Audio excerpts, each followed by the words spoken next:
Dios le bendiga. Aquí con ustedes su siervo Rafael Marrero, siervo de Dios y del Señor Jesucristo, trabajando en la iglesia First Baptist Church en Birmingham, Ohio, que pastorea el doctor Marvin Osborne, allá en la ruta 60 entre el pueblo de Vermilion y el pueblo de Wakeman. Les invito a que nos visite. Si entiende el inglés y no tiene iglesia local, que asista. Nuestros servicios comienzan los domingos a las 11 de la mañana, servicios de adoración y de predicación. Y pronto, desde el mes de abril, también tendremos nuestras clases de escuela bíblica desde las 10 de la mañana. Continuamos entonces con los devocionales y estudios bíblicos acerca de los días anteriores a que Jesús fuera crucificado y sus interacciones con los diferentes grupos allí en Jerusalén. Y estamos hablando del día del martes. Vimos cómo el Señor Jesús, ya anteriormente, el devocional anterior, se enfrentó a los líderes religiosos que cuestionaron su autoridad. Y también cómo entonces les habló a través de 3 parábolas. 2 de ellas tienen que ver con la viña y la tercera tiene que ver con la parábola de la fiesta de las bodas del Hijo del Rey. Esa no la vamos a tocar ahora. Le invito a que vaya al libro de Mateo capítulo 21 y la lea, porque hace referencia a lo que vamos a ver o lo que podemos encontrar en el libro de Apocalipsis en capítulo 19 y versículo 29 o versículo 9, donde allí leemos: y el ángel me dijo, bienaventurados los que son llamados a las cenas de las bodas del Cordero. Y me dijo, estas son las palabras verdaderas de Dios.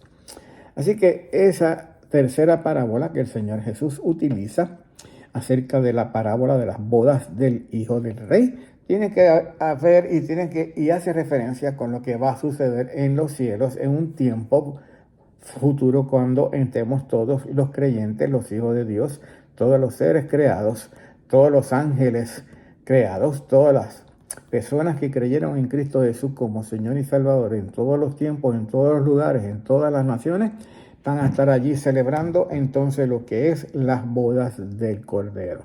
Solamente son invitados aquellos que reciban a Cristo como Señor y Salvador. Y hay, además de 3 parábolas, 3 ocasiones en que entonces los líderes religiosos intentan sorprender al Señor Jesús en algunas fallas relacionadas con la palabra misma, con la palabra de Dios. Vamos a ver la primera de las 3 intentos y lo conocemos, ¿verdad?, como la pregunta de a quién damos tributo, si al César se le puede dar tributo o si no se le debe dar tributo. Fíjese cómo dice la palabra de Dios y leemos en el libro de Mateo capítulo 22 y versículo 15. Entonces se fueron los fariseos y consultaron cómo sorprenderles en alguna palabra. Versículo 17. Fueron al Señor Jesús y le preguntaron, dinos pues qué te parece, ¿es lícito dar tributo a César o no? Otra pregunta capciosa, como la pregunta que le habían hecho al principio, si él tenía autoridad y con qué autoridad él hacía las cosas, especialmente cuando había purificado el templo. El Señor Jesús, otra vez, ¿verdad?, siguiendo la tradición, ustedes me hacen una pregunta, pues yo le voy a hacer otra pregunta. Mostradme la moneda del tributo, le dijo el Señor Jesús. Y ellos le presentaron un denario. Entonces les dijo, ¿de quién es esta imagen y la inscripción? Un denario era la moneda, una moneda romana en aquel tiempo. Y le dijeron entonces, de César. Esa era la cara en la moneda de César, la imagen de César. Y él les dijo, da pues a César lo que es de César y a Dios lo que es de Dios. Da pues a César lo que es de César y a Dios lo que es de Dios. Y así cumplió entonces con contestarle la pregunta si era lícito dar tributo a el César. Esa pregunta nos trae a nosotros al presente. ¿A quién debemos más lealtad? ¿A los hombres o a Dios? ¿Al gobierno o a Dios? Y es una pregunta que el Señor Jesús contesta, darle al César lo que es de al César, pero a Dios lo que es de Dios. Nuestra vida corresponde a Dios, nuestra vida es de Dios y a Dios debemos entregarle nuestra vida. El gobierno, ¿verdad?, establecido, las autoridades establecidas, tienen sus mandatos, tienen sus reglas, tienen sus ordenanzas que debemos seguir también. Y una de ellas en aquel tiempo todavía es pagar los impuestos. Y el Señor Jesús pues dice, paguen los impuestos, pero a Dios hay que darle lo que hay que darle a Dios también. No dejamos de hacer una cosa por hacer la otra. Darle a Dios lo que es de Dios. ¿Y cuándo? Y añado yo, ¿y cuándo? Lo veremos después en el libro de Hechos. Cuando el gobierno, cuando las autoridades entonces se interponen en lo que es la responsabilidad del creyente de servir a Dios, de adorar a Dios, de predicar el mensaje de Dios. Entonces, ¿qué hace el creyente? Servir a Dios, predicar la palabra de Dios y entonces adorar a Dios. No podemos dejar de hacer una cosa aún cuando el gobierno nos impida hacerla, aunque eso implique persecución y consecuciones o consecuencias negativas contra nosotros. Dad al César lo que es del César y dad a Dios lo que es de Dios. Segundo intento. Ahora vienen los saduceos y la pregunta de la resurrección. Y esto es una historia que los saduceos usan para tratar de cuestionarle al Señor Jesús la promesa de la resurrección, ¿verdad? Y empiezan con una suposición. Aquí viene una persona que se casa con una mujer y muere. En la tradición hebrea se supone que entonces el hermano de ese primer hombre se casara con la mujer para entonces darle una parte de la heredad. Y murió el primero, murió el segundo hermano, murió el tercer hermano, murió el cuarto hermano, murió el quinto hermano, murió el 6 hermano. 7 hermanos murieron. 7 hermanos murieron. Entonces le preguntan los saduceos, hubo pues entre nosotros 7 hermanos, el primero murió, el primero se casó y murió, no teniendo descendencia, dejó su mujer a su hermano. De nuevo, entonces mueren los 7. En la resurrección, la pregunta de los saduceos, pues, ¿de cuál de los 7 será ella mujer, ya que todos la tuvieron? Una pregunta capciosa. Ok, vamos todos a resucitar y aclaramos. Los saduceos no creen en la resurrección, pero estaban haciendo una pregunta para tratar de hacer ridícula la versión o la idea de la resurrección. 7 hombres se casaron con una mujer en la resurrección. ¿De cuál de ellos será entonces la mujer? Para como que ridiculizar la idea de la resurrección. Y Jesús les contesta, erráis ignorando las escrituras y el poder de Dios. Así que los saduceos no entendieron las escrituras, no entendían tampoco el poder de Dios. Dice entonces el versículo 31 y 32, pero respecto a la resurrección de los muertos, ¿no habéis leído lo que fue dicho? Que Dios dijo, cuando yo soy el Dios de Abraham, el Dios de Jacob y el Dios de Isaac. Dios no es Dios de muertos, sino Dios de vivos. Dios no es Dios de muertos, sino Dios de vivos. La pregunta capciosa era la resurrección de los muertos.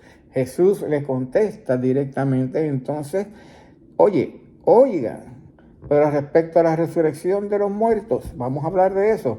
¿No habéis leído lo que fue dicho por Dios cuando dijo, yo soy el Dios de Abraham, el Dios de Isaac y el Dios de Jacob? Dios no es Dios de muertos, Dios es Dios de vivos. Y ahí podemos nosotros concluir que Jesús entonces una vez más destruyó lo que era la interpretación de los saduceos de que la resurrección no existía. Si la misma palabra dice Dios de Abraham, Dios de Isaac y Dios de Jacob. Y la tercera pregunta capciosa que le traen al Señor Jesús la leemos entonces más adelante y leemos los versículos 35 al 40. Y uno de ellos, intérprete de la ley, preguntó por tentarle diciendo, Maestro, ¿cuál es el gran mandamiento en la ley? Pregunta importante para todos nosotros. Maestro, ¿cuál es el gran mandamiento en la ley? Este es un intérprete de la ley. Este era uno que conoce la palabra de Dios, ¿bien? Y que ayudaba a interpretarla al pueblo. ¿Cuál es el gran mandamiento en la ley? Jesús le dijo, amarás al Señor tu Dios con todo tu corazón y con toda tu alma y con toda tu mente. Este es el primero y grande mandamiento. Esa referencia la encontramos en el libro de Deuteronomio capítulo 6 y los versículos del 4 al 6 es lo que se conoce como el Shema. Amarás al Señor tu Dios con todo tu corazón y con toda tu alma y con toda tu mente. Este es el primero y gran mandamiento. Amarás al Señor tu Dios. Y añade, y el segundo es semejante.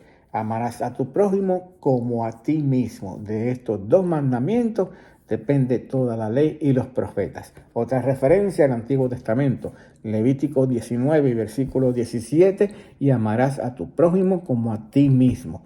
Dos mandamientos del cual depende toda la ley que ellos tratan de obedecer y tratan de seguir. No solamente los 10 mandamientos originales que Dios les dio en el monte Sinaí, sino 633 que ellos habían de alguna manera, los antiguos, los sabios judíos, hebreos habían escrito que eran los mandamientos de Dios y sus interpretaciones. En esos dos mandamientos el Señor Jesús resume toda la ley.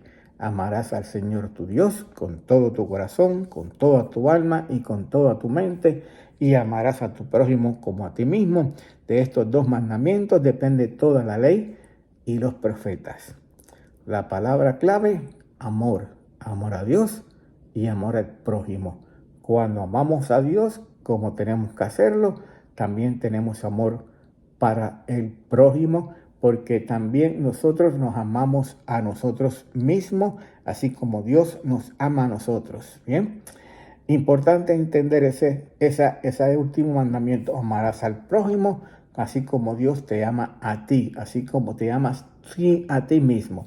Y entendemos entonces amarme a mí mismo como algo no narcisista, sino entender que Dios me ama a mí como yo soy, con mis faltas, con mis fallas.